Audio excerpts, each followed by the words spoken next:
어제에 이어서 오늘도 지혜에 반하는 길에 대한 이야기를 나눕니다. 특별히 오늘 우리가 나눈 이야기는 지난번에 우리 함께 보았던 음란의 길, 그 간음과 간통, 매춘, 이런 성적인 범죄에 관한 길을 조금 더 구체적으로 다루고 있는데요. 제가 앞에서 여러분께 밝혔던 것처럼 우리의 생각에 어떤 음녀 혹은 그 낯선 여인이라고 그랬죠. 이방 여인, 우상을 섬기는 세상의 사람들과의 유혹, 그리고 그하고의 벌어지는 이 문제들은 어떤 성적인 얘기라고 생각을 할 때가 많이 있습니다. 그런데 잠언에 보면은 계속 줄곧 얘기하는 것이 이 성적 유혹 혹은 음녀 혹은 이방 여인이 어떻게 우리를 유혹하고 사람들을 무너뜨리냐면 호리는 말이라고 그랬어요. 그러니까 말을 통해서 우리의 마음을 흔들고 말을 통해서 우리의 마음을 망가뜨린다고 얘기를 했어요. 그래서 오늘도 이 이방 여인에게 빠지는 음녀에게 빠지는 이것은 여자의 문제가 아니라 이건 남자일 땐 여자고 여자일 땐 남자겠죠. 그러한 이 간음에 빠지는 그 방법을 보면은 말로 시작돼서 말로 끝나는 것을 보게 되는데요. 우리 함께 21절의 말씀을 같이 한번 읽어보도록 하겠습니다. 시작. 여러 가지 고운 말로 유혹하며 입술에 호리는 말로 깨물어. 이 말에 의해서 이 말을 듣고 무너지고 말을 듣고 망가지는 이런 얘기들이 등장하게 됩니다. 그러면 도대체 어떤 말들을 하기에 이러한 유혹 앞에서 무너지게 될 것인가? 이것은 단순히 성적인 문제뿐만 아니라 우리가 죄를 짓는 과정도 마찬가지예요. 거의 비슷해요. 그러니까 이게 그 빠져드는 것이 거의 비슷한데 오늘 이 낯선 여인이 이 청년을 꼬시는 이 과정, 유혹하는 과정에 나오는 이 말들을 크게 세 가지로 정리를 해볼 수가 있어요. 우리 함께 같이 말씀을 읽어보도록 하겠습니다. 우리 함께 15절 말씀 같이 한번 읽어보죠. 시작. 이러므로 내가 너를 맞으려고 나와 내 얼굴을 찾다가 너를 만났도다. 첫 번째, 어떤 말로 꼬시느냐? 너를 위해 준비했어. 너를 위해 준비했어. 오늘 이 여인이 줄곧 있다가 얘기를 합니다. 내가 오늘 이 상황에 너를 만나게 된 거, 이건 너를 위해서 내가 다 준비를 했어. 그리고 이에 보니까 16절에 보니까 내 침상에는 요와 애굽의 문이 있는 이불을 폈고 요와 이불을 폈다라고 얘기를 하고 있죠. 최고의 이 객실 서비스죠. 그래서 너를 위해 이 객실 서비스를 내가 다 준비를 했어. 이렇게 얘기합니다. 그리고 17절에 보니까 모략과 침향과 계피를 뿌렸다. 한마디로 그 당시에 이 고급 향료품을 뿌려서 이 자기의 이 침실을 아름답게 단장해 놓았다고 말을 합니다. 항상 그렇습니다. 여러분 왜 사기를 당하는 줄 아세요? 하필이면 그때 이 모든 것들이 나를 위해 준비되어 있다고 느껴지기 때문이에요. 그래서 이런 경우가 잘 없는데 신기하네요. 손님이 혹은 땡땡 분이 이게 거의 잊지도 않을 이 기회를 잡으셨어요. 이런 거가 이제 홈쇼핑에 보면은 이제 좀 이렇게 전체적인 윤곽이 있죠. 얼마 남지 않았어요. 오늘밖에 없어요. 그쵸? 근데 그거 오늘밖에 없는 게 아니라 재방송까지 다 돼요. 그걸 모르고 사야죠. 사람들이 그 말을 왜 그러면 너를 위해 준비했어 이 말에 무너질까요? 특별해지기 원하는 거죠. 내 자신이 특별해지기 원하는 거예요. 특별한 대우를 받고 인정을 받기 원하는 마음이고, 그리고 내가 뭔가 다른 사람들과 다른 대우를 받음으로 나의 나다움, 한마디로 이기적인 성향, 자기중심적인 성향이 공략되는 거죠. 그래서 그 하와도 보세요. 하와가 어떻게 사단이 간교한 뱀에게 무너졌습니까? 분명히 얘기하시지 않습니까? 그거를 먹으면 하나님처럼 될 거야. 이거 너를 위해 준비한 거야. 이거 사실은 이렇게 거짓말하지 않습니까? 우리의 교만한 마음들과 우리의 어떤 그 허세의 마음들을 이렇게 계속해서 공략을 해주죠. 그래서 이렇게 생각하시면 됩니다. 주변에 오늘밖에 없어. 너를 위해 준비했어. 이거는 완벽해. 이렇게 얘기하는 건 무조건 사기치는 거라고 보면 돼요. 그리고 그렇게 얘기하는 길을 걸으면 무조건 다 죄 짓는 길입니다. 그래서 오늘 이 호리는 말 첫 번째는 너를 위해 준비했어. 이렇게 접근을 하게 되는 거죠. 두 번째, 이 여인이 어떻게 사람을 또 유혹하고 뭐 하는가? 우리 함께 19절의 말씀을 같이 한번 읽어보도록 하겠습니다. 19절입니다. 시작. 남편은 집을 떠나 먼 길을 갔는데. 두 번째, 이 여인이 호리는 말이 뭐냐면 너를 위해 준비했어와 동시에 아무도 모를 거야. 아무도 모를 거야. 그래서 이 여인은 말합니다. 집에 아무도 없어. 남편은 그냥 가는 게 아니라 먼 길을 갔어. 그러면서 20절에 뭐라고 합니까?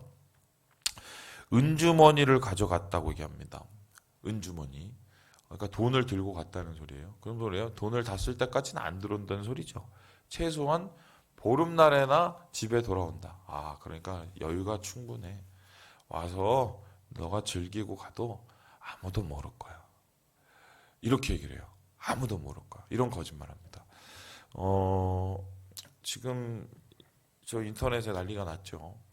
빌 게이츠의 그 세계 옛날 1위 부자 1위 지금은 뭐 한 3위로 떨어졌는데 와이프하고 돈을 나눠도 5위 안에 들어간다면서요.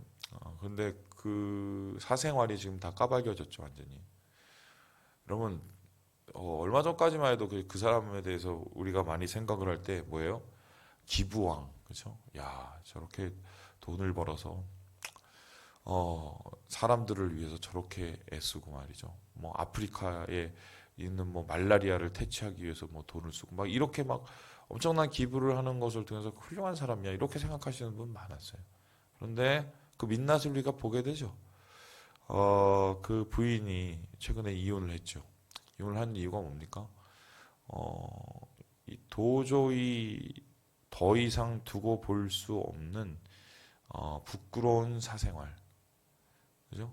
무슨 뭐 난장 파티를 벌이고, 소위 말해서 그 정말 입에도 담지 못할 더러운 짓을 하고, 이게 다 까발려졌어요. 앞으로 아마 더 까발려질 거예요. 더 까발려질 거예요. 아마 이제 그 부인 같은 경우는 이런 거를 까발려야 나중에 이 여러모로 소송할 때 편하니까 이제 그렇게 하겠지만 여러분 이 세상에 끝까지 지켜지는 비밀이 있습니까? 지나면 다 드러나요. 지나면 다 드러나요. 뿐만 아니라 그렇게 비밀이 지켜지고 그리고 내가 지은 죄가 이 비밀이 될 거라고 생각하는 것만큼 멍청한 일이 없습니다. 여러분 죄가 드러나는 이유가 뭔지 아세요? 이 여러 상황들이나 여러 이 정황들이나 혹은 제가 겪었던 분들의 모습을 통해서 보면은 그분이 지은 죄, 뭐 그게 무슨 간음의 죄든 혹은 뭐 도둑질이건 아니면 어떤 뭐 소위 말해서 굉장히 나쁜 일을 한 그런 일이건 간에 그 일이 드러나는 이유는요 결국 그 죄를 지은 사람 때문이에요. 무슨 소리입니까? 한 번 하고 안 끝나요 절대로. 한 번 하게 되면 어떻게 해요? 별일이 없어 보이거든요 당장.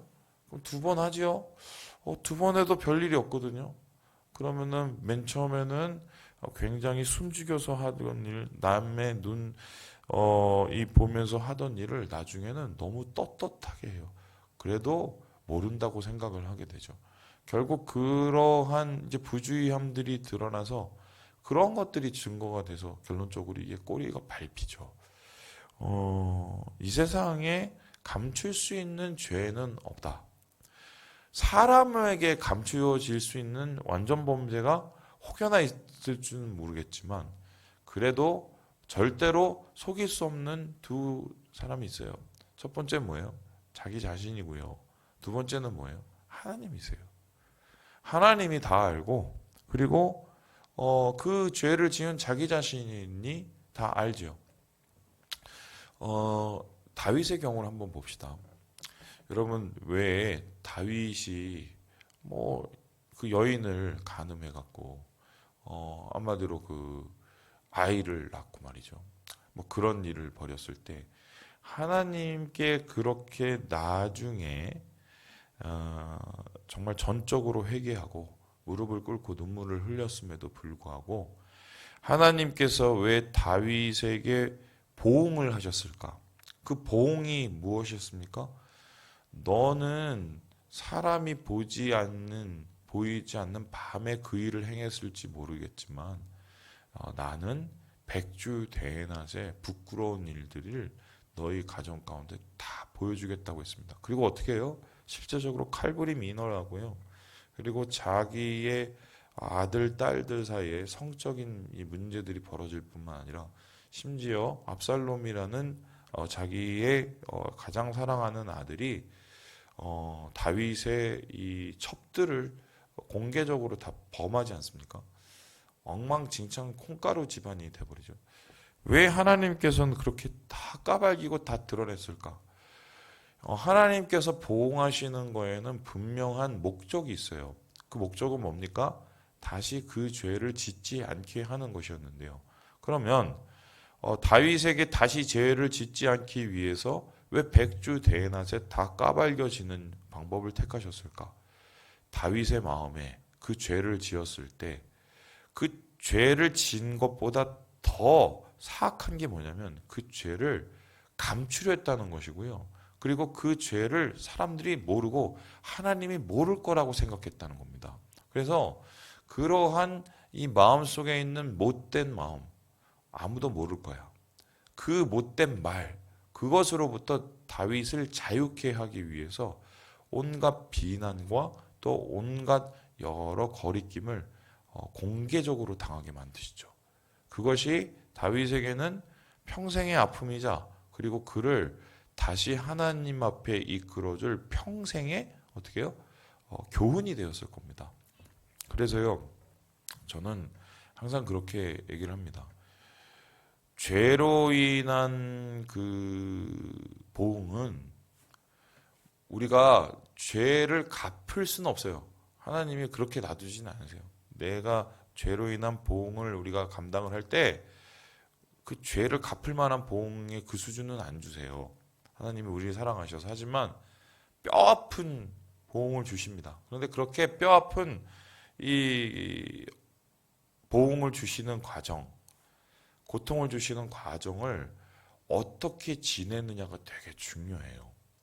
그 어려움의 시간을 회개하고 돌이키고 그리고 뭔가 하나님 안에서 다시 결단하는 계기로 삶으면 그 삶이 다시 회복되고 다시 온전케 되는 계기가 되죠. 그런데 그것을 계속 피하고 숨기고 거부하고 그것을 받아들이지 않으면요. 그냥 한마디로 말씀드릴게요. 그 영혼은 끝장난 영혼이에요. 그래서 이 음녀의 말에 분명히 똑똑히 얘기하는 이 얘기를 들으세요. 사탄의 얘기예요. 이거는. 널 위해 준비했어? 그리고 뭡니까? 아무도 모를 거야. 이런 얘기는 없어요. 주님이 아세요. 주님이 아세요. 마지막으로 오늘 말씀 속에서 이런 음녀가 이 사람을 호리는 방법이 무엇입니까? 우리 함께 우리 18절의 말씀을 같이 한번 읽어보도록 하겠습니다. 18절 말씀입니다. 시작. 오라 우리가 아침까지 흡족하게 서로 사랑하며 사랑함으로 희락하자. 뭐냐면은 우리는 로맨스야. 우리는 로맨스야. 남이 하면 뭐예요? 네? 불륜. 내가 하면 뭐예요? 로맨스. 내로남불. 우리는 찐사랑이야. 그래서 자기들이 나누는 이 범죄, 간음의 이 이야기를 어떻게 보면 정당화시킵니다. 우린 달라. 이건 진짜야. 왜 진짜라는 말을 할까요? 이게 진짜니까 우리는 정당해. 그래서 심지어 어떤 말까지 하냐면요. 이게 참 하나님 무서운지 모르죠. 14절의 말씀을 같이 한번 읽어보도록 하겠습니다. 시작. 내가 화목제를 드려 서원한 것을 오늘 갚았노라. 하나님까지 들먹여요. 그 소리가 뭐예요? 내가 하나님 앞에 예배를 잘 드렸더니 하나님이 오늘 너를 보내주셨어. 야, 진짜 사랑을 내가 만나게 된 거야. 이건 다 하나님도 다 허락해 주신 거야. 이러면서 소위 말해서 하나님을 거들먹거리고 자기들의 이 불륜과 자기들의 이 죄가 찐사랑처럼 생각을 하는 거죠. 지금부터 하시는 말씀을 잘 들어보세요. 제가 예전에 이 찬양사역을 이제 막 했었을 때, 요즘은 이제 찬양사역도 온 지가 거의 20년이 다 돼갑니다. 다시 사역을 할까 마음을 먹다가도 참 근데 그 충격받은 게 있었어요. 그 당시에 우리 1세대 찬양사역자들 중에 여러분에게 이름만 거론하면은 다 아시는 분들이 있어요. 두세 분인데 그분들에 대한 이야기를 듣고 깜짝 놀랐어요. 깜짝. 한 분은 매춘을 끊지를 못해요. 찬양사역자인데 심지어 그 매춘을 끊으려고 미국에 치료를 보냈는데 그 미국에서도 치료를 받으러 간 미국에서도 매춘을 했어요. 엄청나죠? 그리고 또 한 분은 생판 어린 여자를 만났어요. 그런데 두 분의 공통적인 특징이 뭐냐? 부끄러움을 몰라요. 그리고 두 번째, 그 사람들, 특별히 이제 두 번째 분, 생판 그 젊은 여자를 만난 분의 이 말이 정말 완전히 그 걸작이었는데 뭐라고 그랬냐면 이랬어요. 우리는 진짜 사랑이야 라고 얘기하더라고요. 그러면은 다른 분류는 가짜 사랑이고 지네는 진짜 사랑이라고 얘기해요. 그러면서 더 웃긴 게 그 찬양 사역을 하는 사람 가운데서도 그 얘기를 서로 주고받는데 그분은 진짜 사랑이래. 그래서 나중에 자기 와이프를 버렸어요. 진짜 사랑이래요, 그게. 나중에 그게 어떻게 됐는지 모르겠지만.